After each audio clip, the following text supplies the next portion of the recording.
Haleluya. Sudah hafal ayat? Boleh kita ke ayat tahunan kita dulu? Sebentar, Ti. Ya, di grup kita ada, kalau saudara mau hafal ayatnya, saudara bisa taruh di wallpaper saudara, gitu ya, atau screen saver juga boleh, supaya saudara bisa hafal ayat tahunan kita ya. Mazmur 92 ayat 14 sampai 16, mari kita baca bersama-sama. Mungkin di tengah perlu tambah orang gitu ya. 1, 2, 3. Mereka yang ditanam di bait Tuhan akan bertunas di pelataran Allah kita. Pada masa tua pun mereka masih berbuah, menjadi gemuk dan segar untuk memberitakan bahwa Tuhan itu benar, bahwa Ia gunung batuku dan bahwa tidak ada kecurangan padanya. Nah, semua ayat ini saudara-saudara gitu ya. Pada masa tua mereka kan masih berbuah, gemuk, segar dan untuk seterusnya dan seterusnya itu dimulai dari satu kata yang namanya ditanam. Setuju ya? Sama-sama bilang ditanam. Jadi saudara nggak akan bertunas, saudara nggak akan berbuah kalau saudara enggak ditanam. Betul ya? Jadi tugas penting bagi kita untuk memastikan bahwa kita semua tertanam. Sama-sama bilang tertanam. Itulah yang kita ingin lakukan terutama di awal tahun ini gitu ya. Dan seterusnya untuk memastikan bahwa saya dan saudara tertanam. Oke, pertanyaannya siapa yang menanam? Apakah kita menanam diri kita sendiri? Enggak, saudara-saudara. Yang menanam kita itu Tuhan. Sama saya bilang Tuhan. Jadi kalau saudara berada di bait Allah, saudara berada di bait Tuhan itu karena Tuhan yang telah menanam saudara di sana. Yang percaya bilang amin. Tidak ada satu tanaman pun di dunia ini yang bisa menanamkan dirinya sendiri. Hanya Tuhan yang bisa menanam kita terutama ya. Singkat ceritanya nanti akan ada minggu-minggu semua itu dijelaskan. Jadi ketika saudara tertanam, saudara ditanam oleh Tuhan. Maka dan Tuhan nyatakan tempatnya di mana? Di bait Tuhan. Kalau saudara tertanam di bait Tuhan, maka Tuhan menjamin sampai masa tua, which is ini sebuah timeline, sebuah masa kehidupan.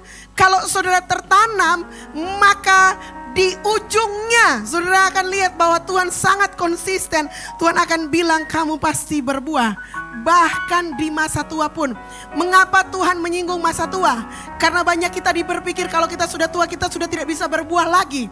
Kalau kita sudah tua kita sudah tidak bisa menghasilkan apa-apa lagi. Tetapi firman Tuhan membantah itu.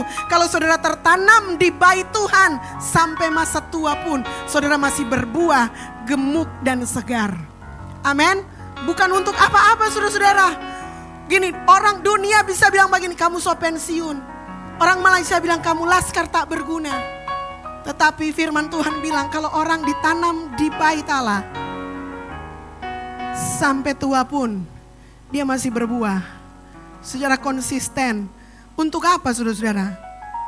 Cuma dua, untuk membuktikan bahwa Tuhan itu benar, bahwa Ia gunung batu dan bahwa tidak ada kecurangan kepadanya baginya.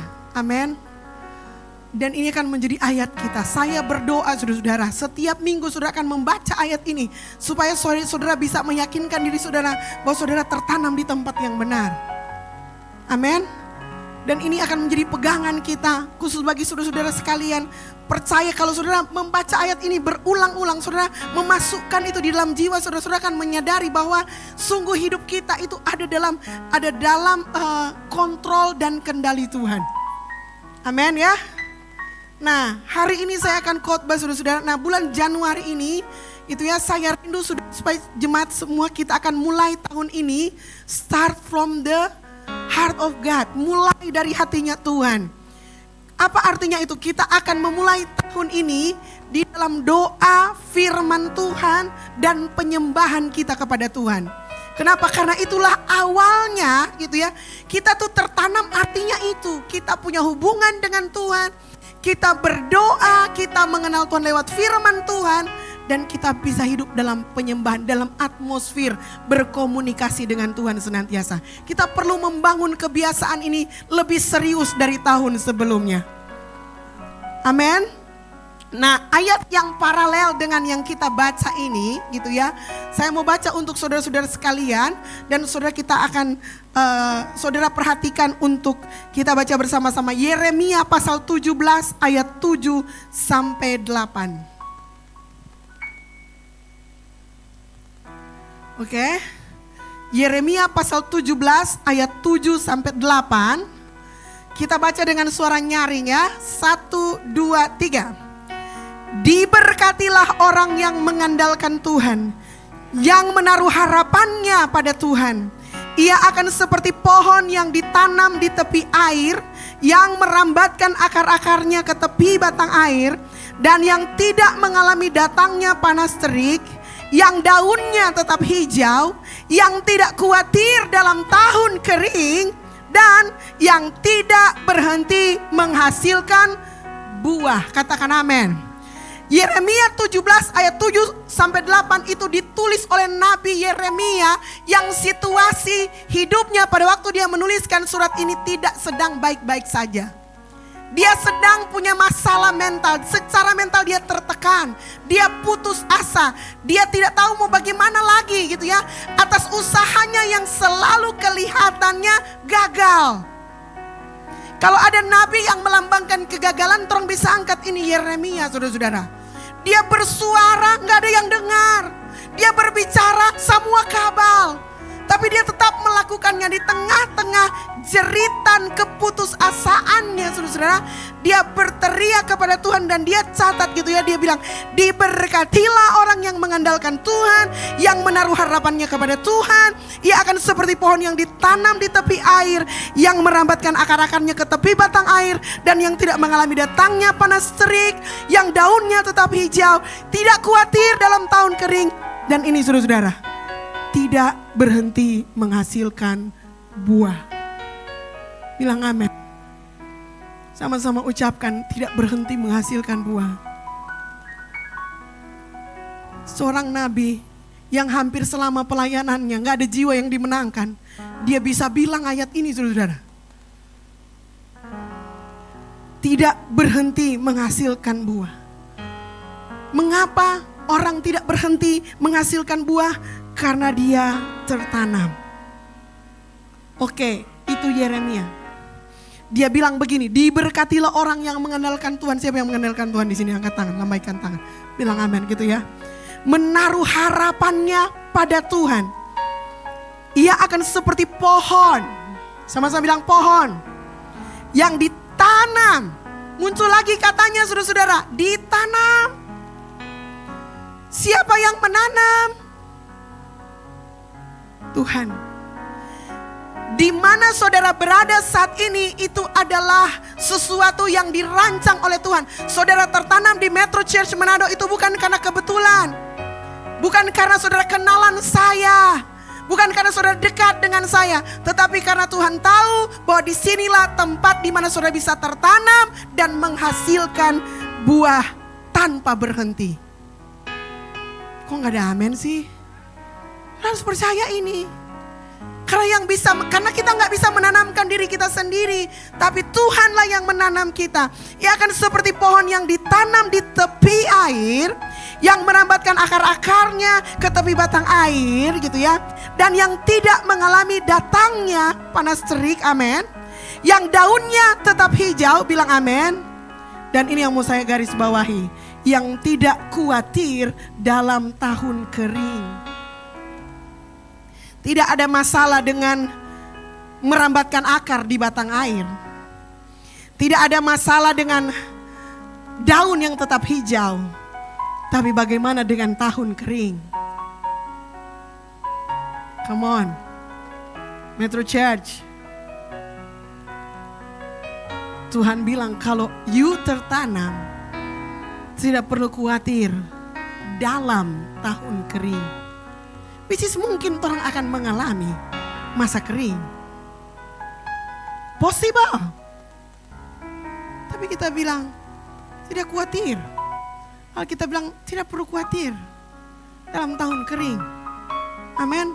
Karena Tuhan yang menanam kita. Amin. Dan yang tidak berhenti menghasilkan buah. Oke.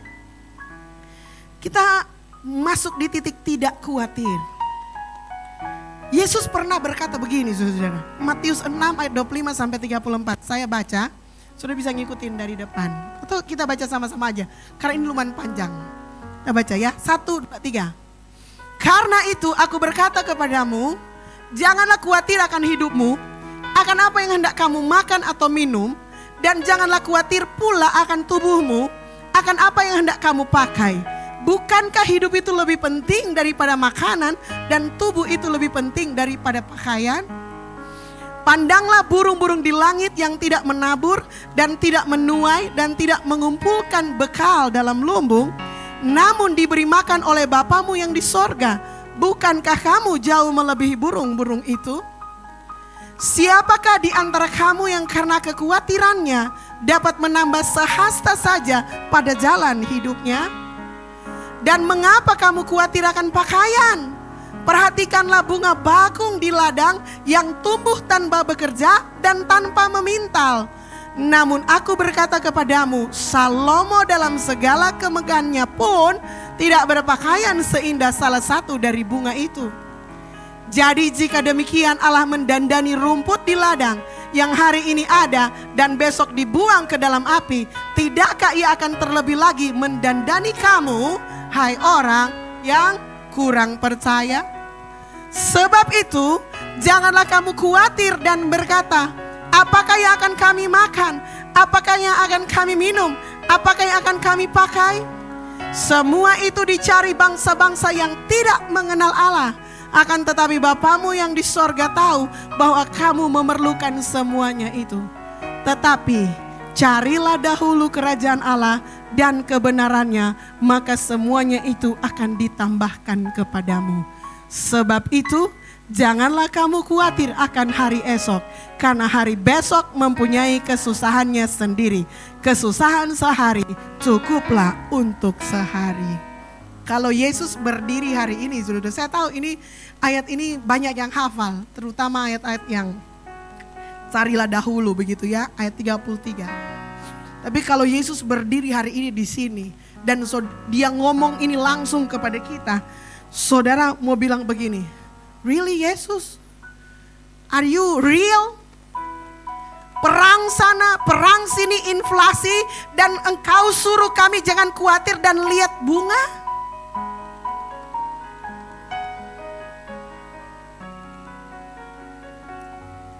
Yesus, jangan main-main dak baku sedu ini. Iran so mau merdeka, Venezuela so ancor kira-kira. Nggak tahu besok mau jadi apa. Harga nggak pernah turun, gaji nggak jadi naik. Kalaupun naik sedikit sekali. Kok Yesus bilang jangan khawatir. Tapi anakmu masuk kuliah tahun ini secara tabungannya ndak Riki. Kong Tuhan suruh apa? Pergi lihat bunga. Come on Jesus. Are you kidding me? Cari burung dan lihat burung, kita akan protes. Are you sure? Jesus, hari ini tahun 2026, ketika ada cryptocurrency, ketika ada AI, ketika sudah ada drone di mana-mana, dan kita nggak punya apa-apa, dan you bilang jangan khawatir, kemudian pergi ke bunga dan belajar dan lihat bunga dan kemudian bilang jangan khawatir, dia akan kena demo.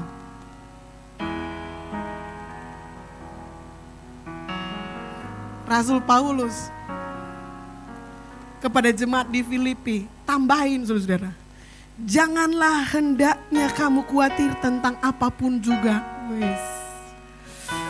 Tetapi nyatakanlah dalam segala hal keinginanmu kepada Allah dalam doa dan permohonan dengan ucapan syukur.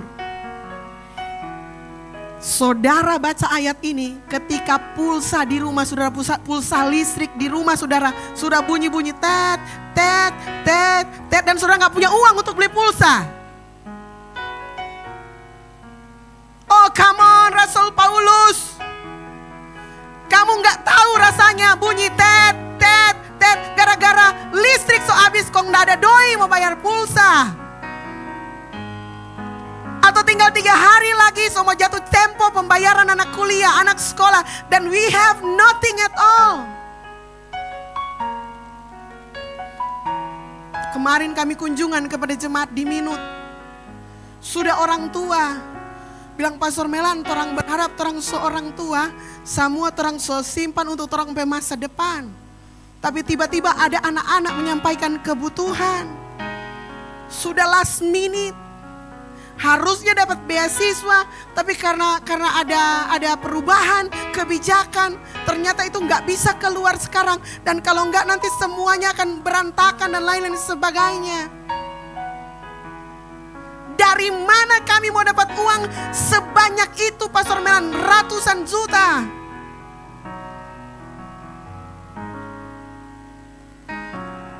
Kalau di masa itu saya datang dan saya bilang, janganlah hendaknya kamu khawatir tentang apapun juga. Dia akan membagi, panggil kamar itu Rasul Paulus, baca cerita orang 2 ampa mata. Sudah paham maksudnya? Ini ayat menenangkan jiwa. Tapi kalau orang so ada di momen-momen tertentu, kadang ini ayat bikin marah. Karena ternyata orang ini sulit untuk tidak khawatir.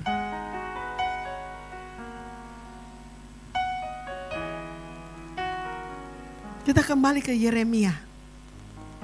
Kalau kita baca saudara-saudara full text itu saudara-saudara gitu ya.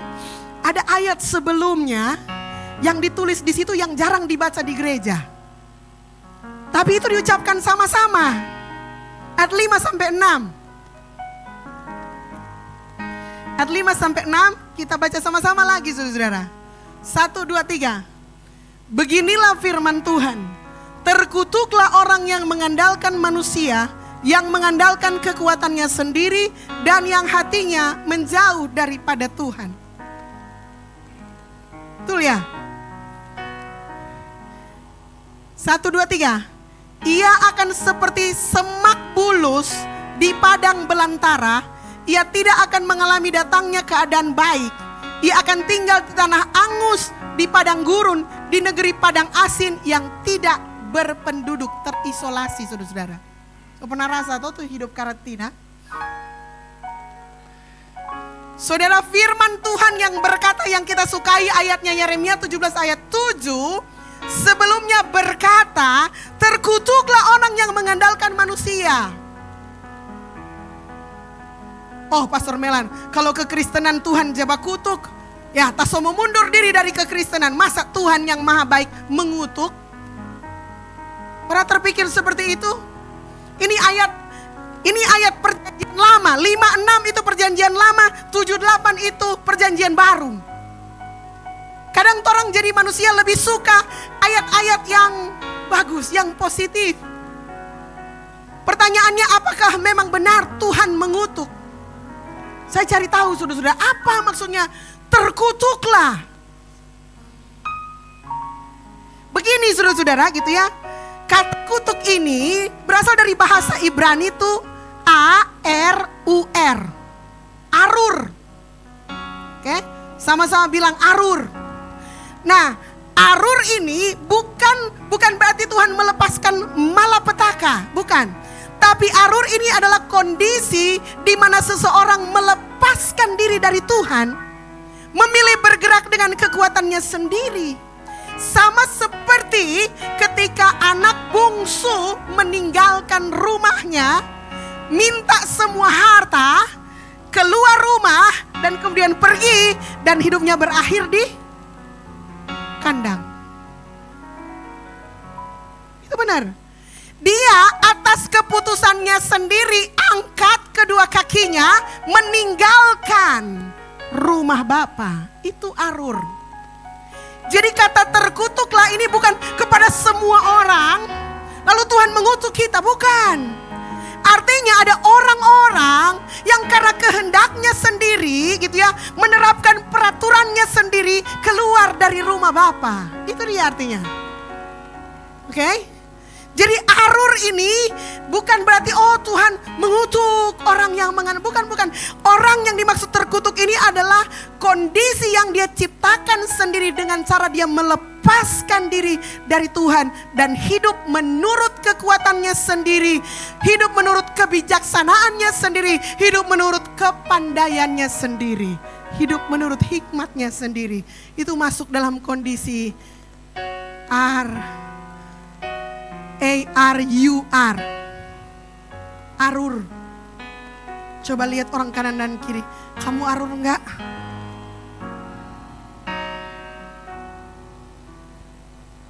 Gini. Maksudnya gimana? Saya enggak tahu saudara, tapi di mobil suami saya Pajero, saudara-saudara. Kalau saya duduk di tempat duduk, itu ya, penumpang, dan mobil jalan, akan ada babunyi begini. Tit, tit, tit, tit. Artinya apa? Betul, belum pasang seat belt.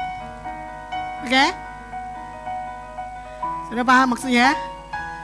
Kalau saya nekat, mobil berjalan, dan saya tidak pasang seat belt dan terjadi kecelakaan, lalu kita geger otak, saudara-saudara, itu tuh arur. Ada warning, ada aturan harus pakai seat belt.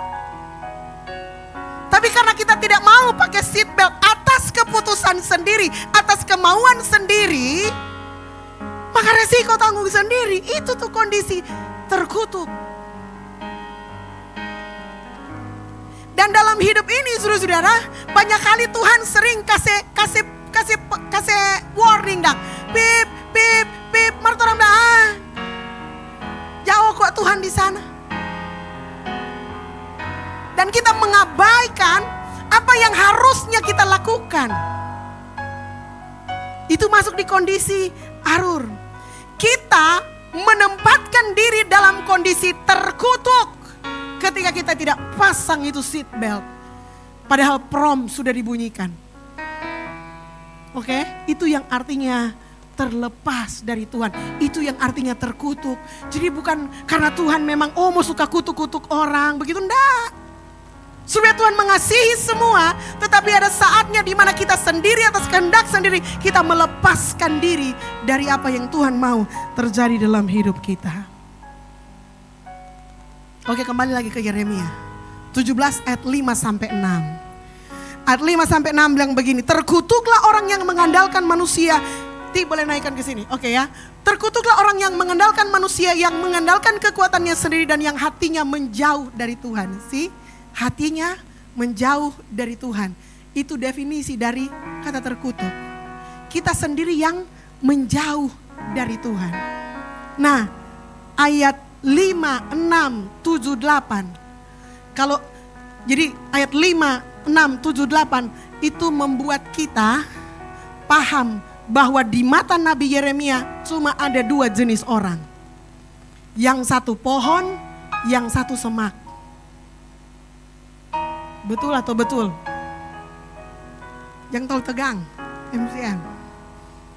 Yang satu pohon, 7-8, ia seperti pohon. 5-6, ia seperti semak. Yang semak angkat tangan bilang saya. Tidak taruh kira berarti. Siapa yang pohon? Tahu dia pohon? Siapa yang mau angkat tangan dang? Saudara apa? Kusu-kusu. Semak itu. Di mata Yeremia cuma ada 2 klaster orang. Cuma ada 2 jenis orang. Pohon dan semak. Tanya juru baik-baik, are you pohon or semak? Sekarang begini. Orang mau masuk di bagian yang paling penting dari firman Tuhan ini. Tahan dulu Ti. Boleh saya keluar 4 ayat semua itu 5, 6, 7, 8. Atau mesti satu-satu? Kalau bisa keluar 4-4-nya itu that will be great. Kita lihat Titi punya tangan ajaib bekerja. Ayat 5, 6, 7, 8. Apa persamaan antara semak dan pohon? Cari kata. Apa saudara-saudara? Semak dan pohon punya persamaan apa? Come on. Akar. No. More. Oke, lihat di ayatnya, oke? Antara 5, 6, dan 7. Kata apa yang paling muncul di situ? Terkutuklah orang yang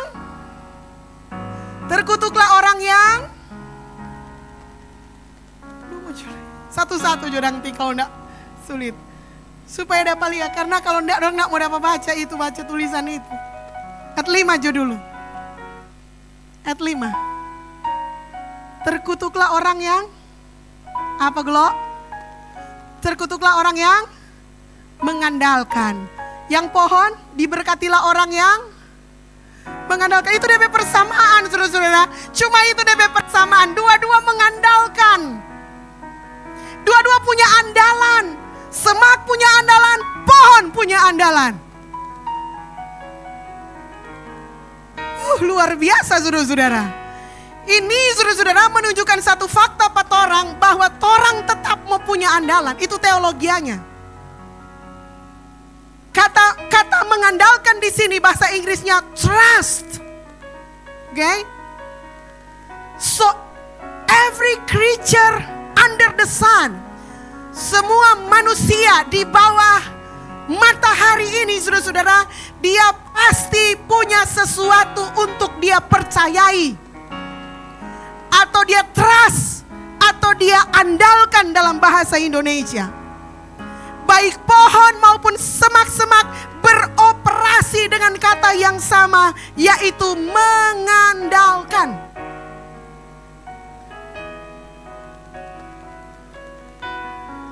Kita semua manusia tidak perlu diajar untuk percaya. Kita tidak perlu diajar untuk mengandalkan. Kita pasti punya kemampuan untuk mengandalkan. Tetapi yang membedakan antara pohon dan semak adalah kepada siapa engkau mengandalkan trustmu itu.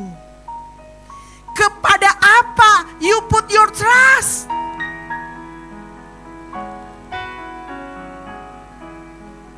Ini statement rohani yang menyatakan bahwa semua orang pasti akan mempercayai sesuatu. Semua orang pasti akan mengandalkan sesuatu. Ini bukan pilihan, ini bukan opsional, saudara-saudara.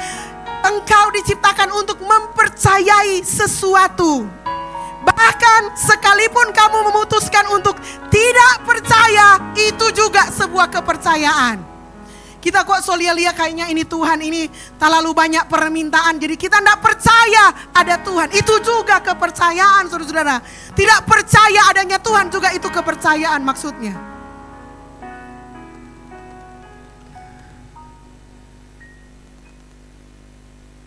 Kalau engkau benar-benar hidup, engkau pasti akan mengandalkan sesuatu. Tidak perlu kursus bagaimana kita percaya, bagaimana kita mengandalkan sesuatu. Kita tahu. Cuman percaya kepada apa yang membedakan seseorang jadi semak dan jadi pohon. Engkau pasti salah satu dari dua ini. Semak atau pohon. Oh ini boleh gak begini? Semak atau pohon. Semak atau pohon.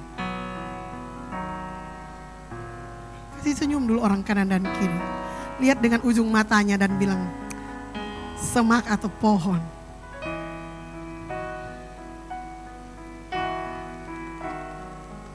Siapa yang ngerasa dia pohon? Angkat tangan. Terpaksa. Kau nyara semua jadi semak.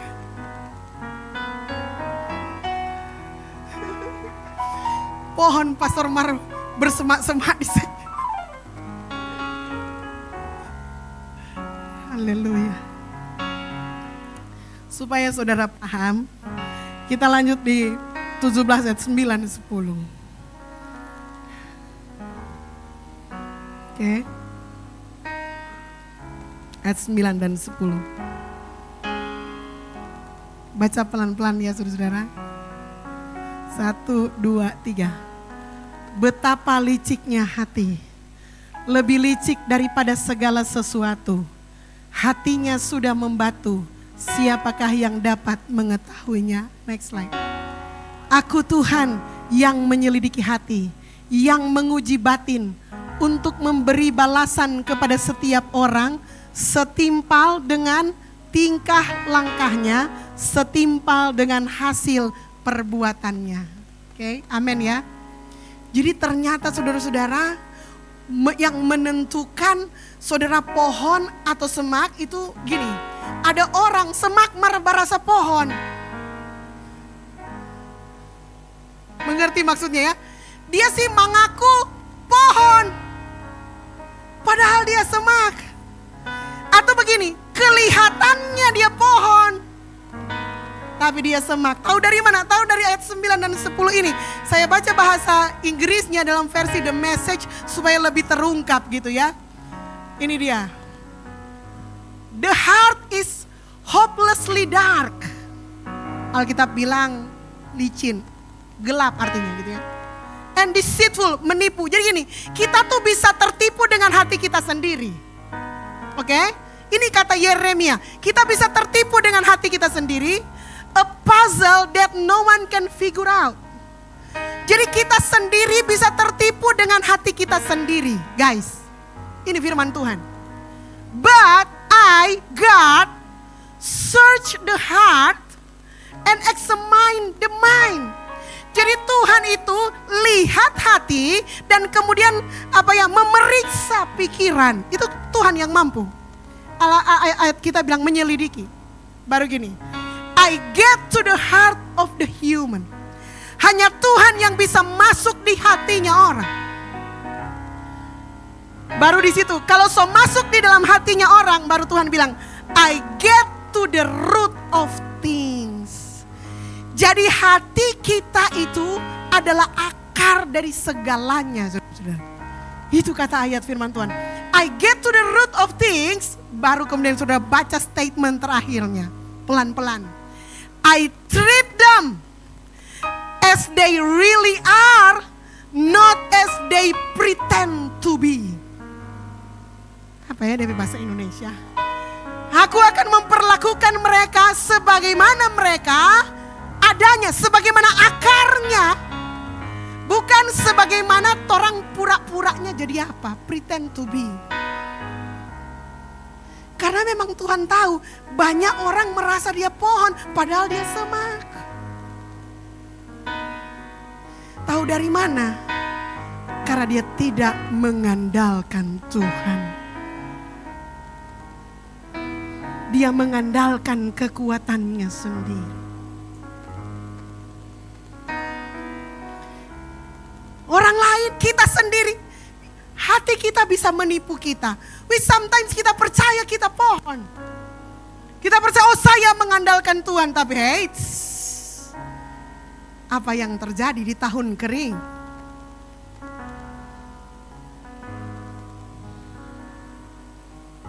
Yeremia dengan jelas memperingatkan kepada kita bahwa hati kita bisa menipu, guys.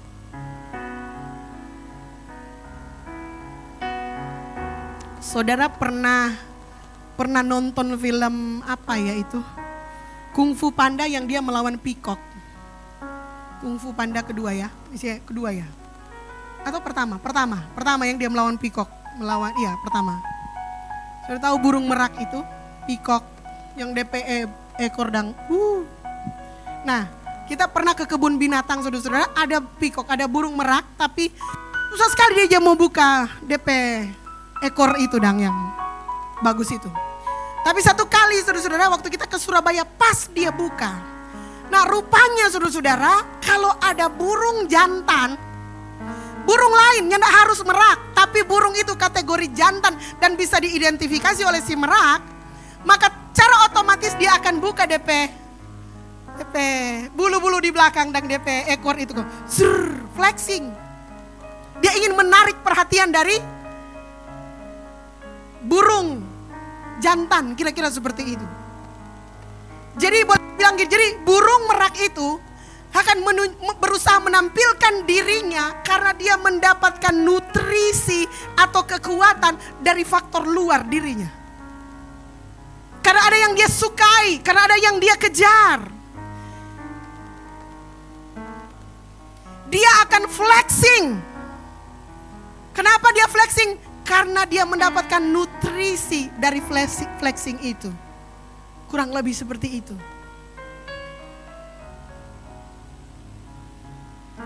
Dan ini gambaran kita yang sering mencari nutrisi di tempat yang lain. Begini saudara-saudara, salah satu fungsi akar yang adalah hati kita itu adalah menyerap nutrisi supaya pohon dapat kekuatan.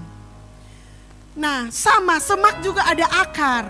Cuma kalau semak dia cuman DP akar itu biasanya cuma menyerap nutrisi yang ada di permukaan. Nah, konteks yang disampaikan oleh Nabi Yeremia ini adalah sebenarnya adalah baik semak maupun pohon itu di desert. Jadi tahun kering pasti ada. Apakah di sana ada hujan? Ada kadang-kadang.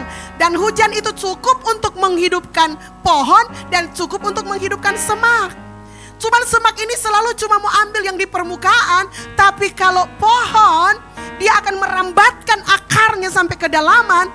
Sampai dia bertemu tempat kumpulan air. Kira-kira seperti itu. Itulah yang membuat dia kuat. Nah semak itu gitu ya, mendapatkan kekuatannya gitu, atau merasa kuat ketika dia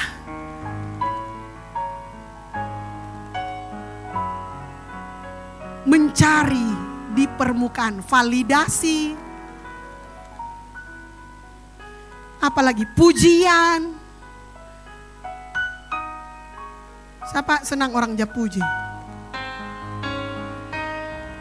Apa yang saudara rasa kalau orang puji? Ya senang lah pastor. Ya gak sih? Bukan cuma yang suka main sosmed loh yang suka dipuji. Dengan tunda jam main Facebook juga. Coba saudara perhatikan om-om kalau sobat cerita. Hoklai. Baca cerita tentang seseorang, dia kata tuh bos ini, cukong ini dia. Tuh satu dalam hati begini, ngana belum tahu siapa kita. Sek. Dia kata punya lahan yang dia kerjakan 5 hektar. Dalam hati itu satu bilang begini, cuma 5 hektar le, sobla. See?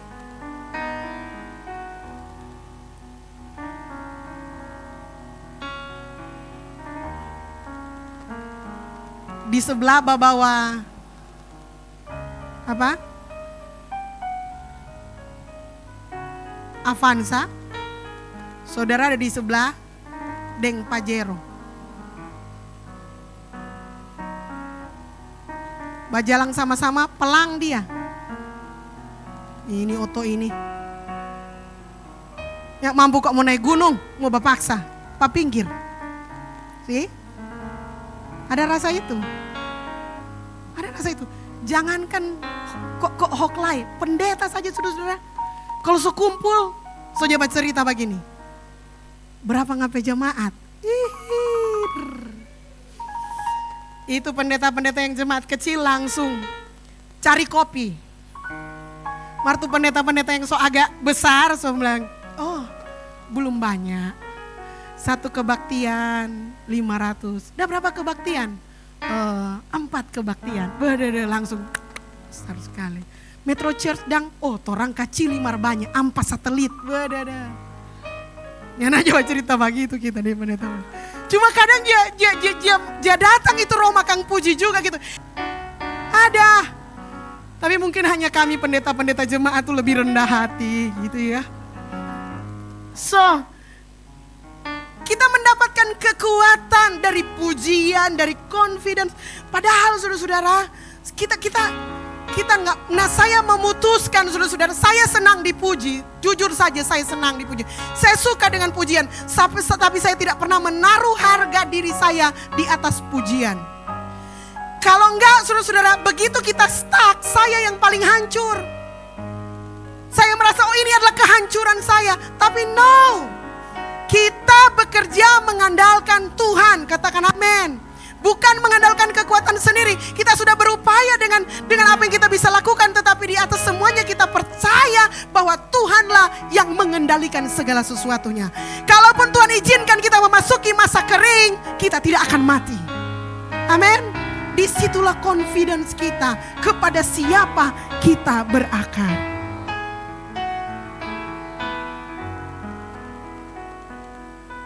So, saudara-saudara, izinkan akar saudara merambat ke air hidup itu sendiri.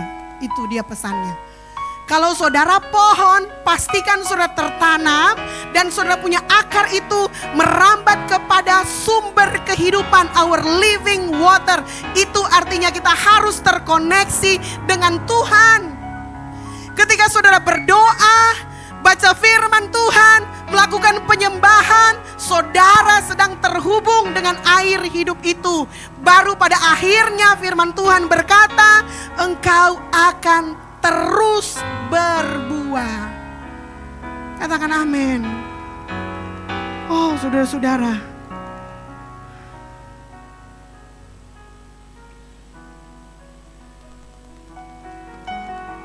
jangan sampai kita kehilangan Tuhan. Beberapa juga di antara kita kan ikut Tuhan karena dapat sesuatu. Coba saudara perhatikan ya, ini ayatnya. Saya baca lagi di ayat yang pertama. Diberkatilah orang yang mengandalkan Tuhan. Baru kemudian kalimat selanjutnya ditambahkan lagi, yang menaruh harapannya pada Tuhan.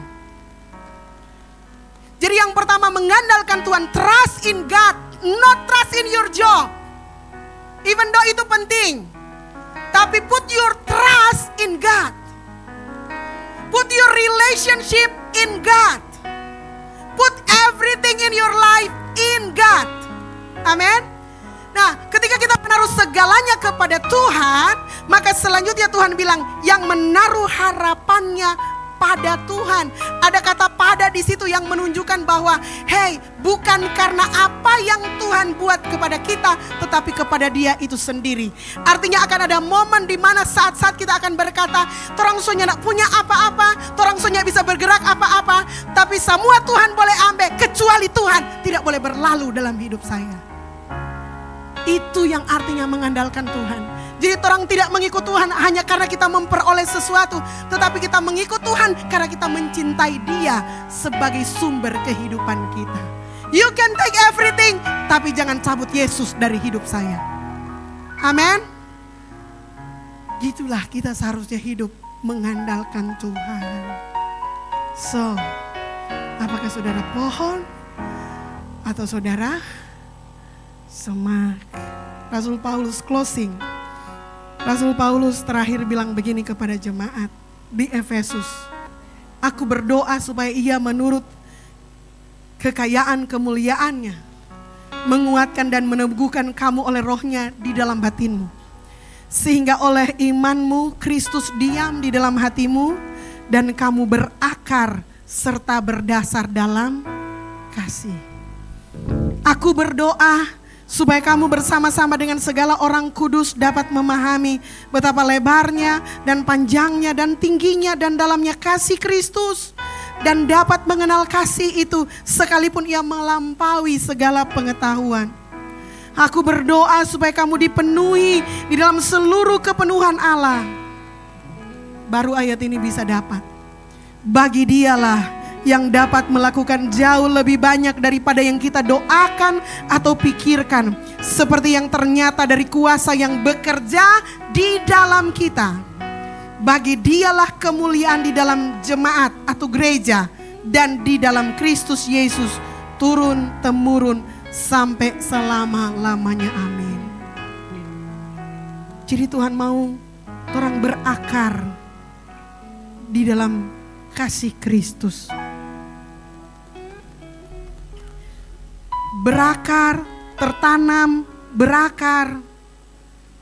Baru ayat ini berlaku. Bagi dialah yang dapat melakukan jauh lebih banyak daripada yang kita doakan atau pikirkan. Ayat ini gak bisa berdiri sendiri.